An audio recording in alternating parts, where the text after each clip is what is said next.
This is the Business of Leadership Series Minute with your host, the best-selling author of Don't Buy a Duck and founder of MarketingStrategyHero.com, Derek Champagne. In the studio today, we have the one and only Travis Swanson. To give you a quick, those of you in Razorback country will know, played for the Arkansas Razorbacks, played for Detroit Lions. Was a starting center last year for Miami Dolphins for most of the games. Yeah, about 11 of them. Awesome. If I remember correctly. Hey, thanks for being with us today. Yeah, I appreciate you having me. Let me ask you this. How do you do it? Because you reminded me something while you're talking about this is what's next, right? And I've lived my life always, and a lot of ambitious people are what's next, because you're building it. That's great. Oh, yeah. We have a wind wall out in the hallway, which you haven't seen. I'll show you where people on our team are writing all over it about successes, because I share that a lot of ambitious people don't know how to stop and enjoy the moment or don't know how to stop and go, let's celebrate the wins we just had because we're on to the next thing. And sometimes that fatigues the people around us. Oh, yeah. How do you celebrate wins and be in the moment? And then I want to hear you share like some of your favorite moments that you've had. Yeah, it's I think you hit the nail right on the head. I've been like that, honestly, is what's next?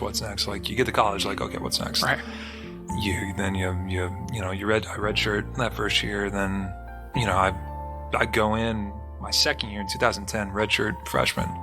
I started fall camp third on the depth chart, and I'm like, okay, how are we going to do this? How are we going to pull this off? 28 days later, whatever it was, I was starting. Wow. So we did it. So then it's like what you said, the next thing. And it really wasn't until recently, the past month or whatever it was, that I decided to retire, that you kind of like, I try to use this analogy just to myself is like, life, you have these different, almost big slabs of marble, and you're almost this artist. And everything that, whatever path that you like, I want to try this, every success that you have, every failure you have, you chip away at this huge marble stone.